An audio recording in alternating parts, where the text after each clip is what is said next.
many hours and had to hit the feather number 3, come back in, get maintenance, get it repaired. And we finally got airborne again just before midnight. We were pretty well wanting to get up to altitude, get leveled off, and relaxed.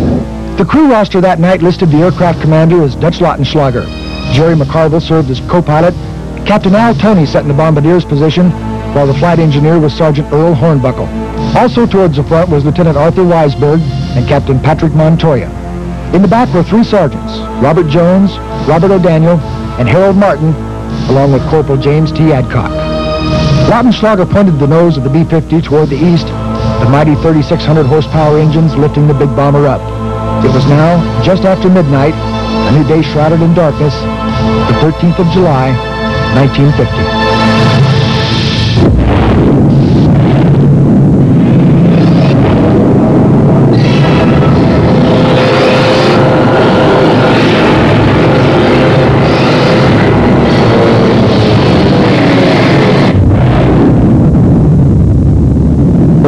Level off at 13,000 feet. Passing through about 12.5, 12.6, I remember I asked the engineer what the level off power setting was going to be.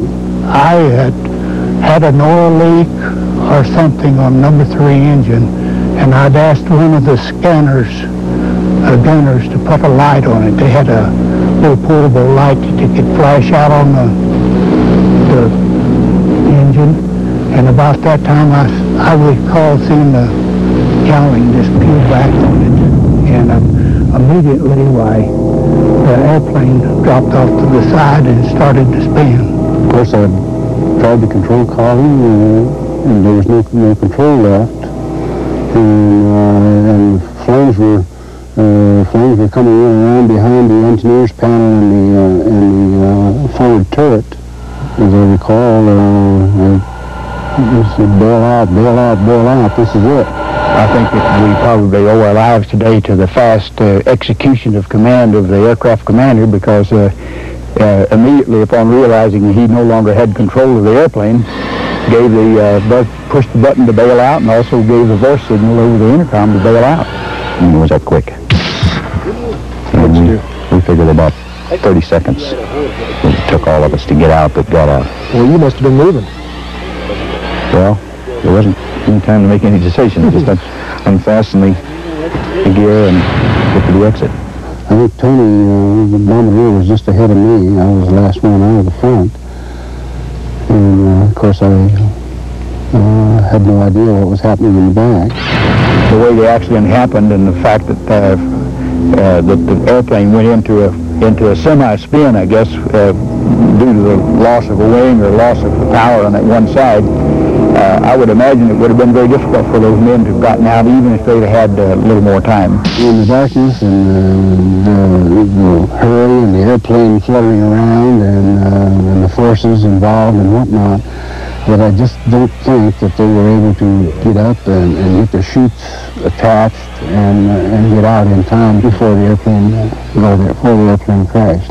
040 ended its slow death spiral with a fiery crash in the Guerrero Mountains. Having cheated death once, the parachuting crewman now faced a second challenge. Pulled my chute, felt my chute open, and looked down, and I was floating right into the 8,000 gallons of gasoline. So I started slipping away from it. And in so doing, I spilled some air out, collapsed some of the panels. So then I'm pulling on the cord to get the air back in the chute.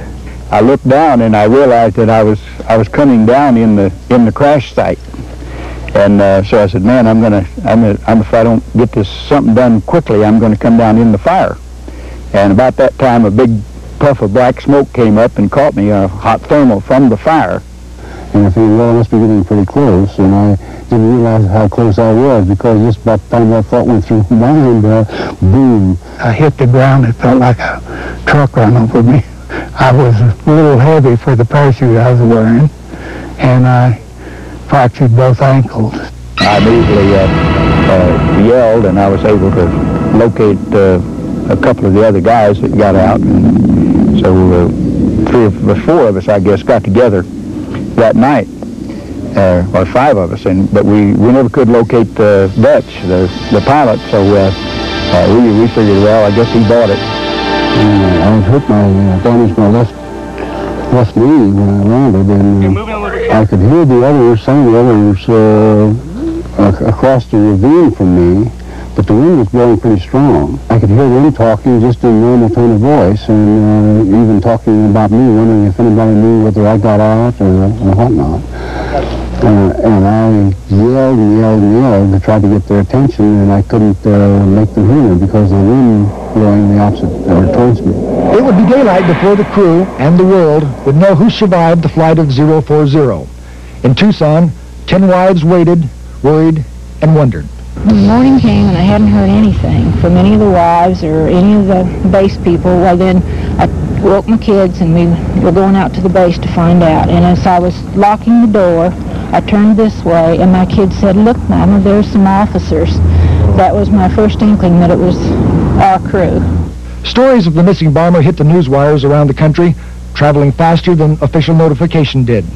I was at work, and Mama called me and said a man had just called her. He had picked up on the ticker tape at the airport a death notice, and that he wanted the story on her son, who had been killed in the Air Force in Tucson, Arizona, and Mama did not know that.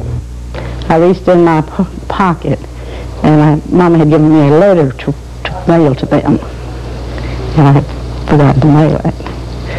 And when I reached in my pocket, there it was. In the summer sunlight, the men were overjoyed to discover that Dutch was alive, but they were saddened as they realized who was missing. Robert Jones, Robert O'Daniel, Harold Martin, James T. Adcock, all were killed. For the living, it was time now to wait in the hot July sun for help to arrive. A small plane spotted them first. Then working his way up through the rugged terrain was a cowboy who the night before had watched the B-50 plunge to the earth in flames. To these men who had come so close to dying, the cowboy symbolized hope and life. When we saw the horses and the men, and we knew then it was just a matter of time to get out of here. Prior to that, of course, we were up there waving our parachutes, and we saw this little airplane come in. They waved at us, so we knew we were found. Loaded up on the horses, they began the slow trek out of the crash site, headed back toward home. They stopped once at a muddy watering hole. We were dry, bugs, and them guys were dry. They wanted water, and just a little bitty puddles, and full of worms and bugs. And I took my handkerchief up and put it over the canteen and filled that up. And I gave them that water. They didn't know, but I got them home. I saved them. Oh, he kept trying to build our spirits up. We'd ask him, how far is it? And he'd say, oh, it's just over the rise. And when you got up there, you'd say, where's it at? And he said, well, just over that rise. He'd pick out another one. But he was great. Investigators from the Air Force and Boeing swarmed over the wreckage. They'd spend the next 3 weeks piecing together, as best they could, what happened in those final terrifying seconds. The engineers from Boeing and the prop company and a lot of other engineers surmised that when this blade came off, that probably the engine would come off in just a matter of a fraction of a second. It would be nearly 6 weeks before the prop from number 3 engine was found. While the plane itself was 2 years old, 3 of the props had only 19 hours of flight time, including the one from number 3 engine. Once it was found, though, it backed up their theories. I would guess that probably metal fatigue or something. It's just really hard to say, because afterwards they set up a procedure of doing like X-rays and Zyglo or something, some type of procedure where they could test the props to find out if there was any defects in the metal on them. While investigators combed through the wreckage, as they sifted through the scorched metal, the families and friends gathered to grieve. But it would be decades before strangers would ask about that last flight, and before the ones who survived would return once again to the Galero Mountains.